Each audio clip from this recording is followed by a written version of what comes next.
Akşamlar vaktiniz hayır olsun. Düğünlerde Berdararlı'nın Şoralı kendindeyiz. Buradan da Şoralı kendinin cemaatini salamlayırım.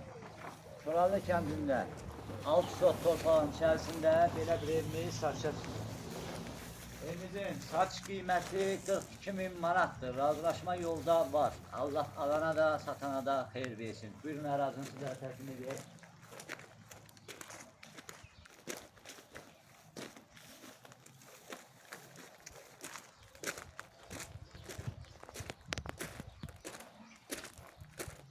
Hörmət tamaşaçılar, evimiz 2 otaq, bir zal, məxbər, hamam və samizədən ibarətdir. Evimizin qabı, işığı, suyu, Wi-Fi də belə mövcuddur. Evimizin sənədləri paket kupsadır. Evimiz həyəti Krupnu zavodunun içərisindədir. Buyurun içərisini sizə təqdim edək. Evimizin bu hissəsi hamam və samizin hissəsidir. Təmiri orta vəziyyətdədir.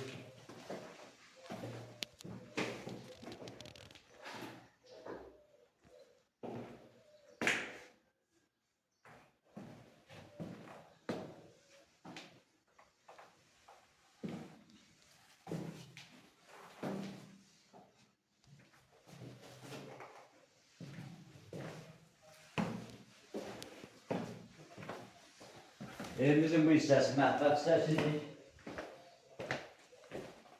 Buranın da təmiri orta vəziyyətdədir.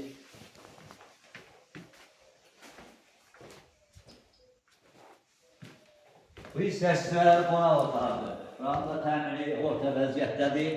Alan şəxslər təmir edə bilər. Bu hissəsində bir yataq otağı yerləşir.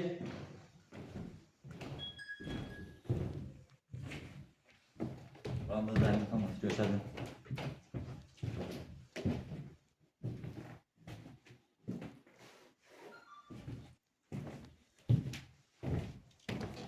Bu hissəsində də ikinci yataq otağı yerləşir.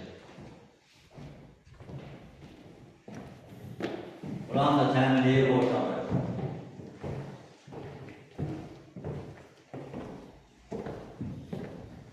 Hörmət tamaşaçılar, evimiz 2 otaq, bir zal, mətbəx, hamam və samizəndən ibarətdir. Evimizin sənədləri paket kupsadır. Evimizin satış qiyməti 42.000 manatdır. Razılaşma yolda var. Allah alana da, satana da xeyir versin. Sizlərlə mən idim, babam Makrel, sağ olun, gələn görüşlərədir. Kimlərin evləri, torpağı, kirası varsa, bizlərlə əlaqə saxlaya bilər, gəlib, çəkərik, paylaşarıq, Allah vatanımıza versin. Allah alana da, satana da xeyir versin. Sağ olun, gələn görüşlərədir.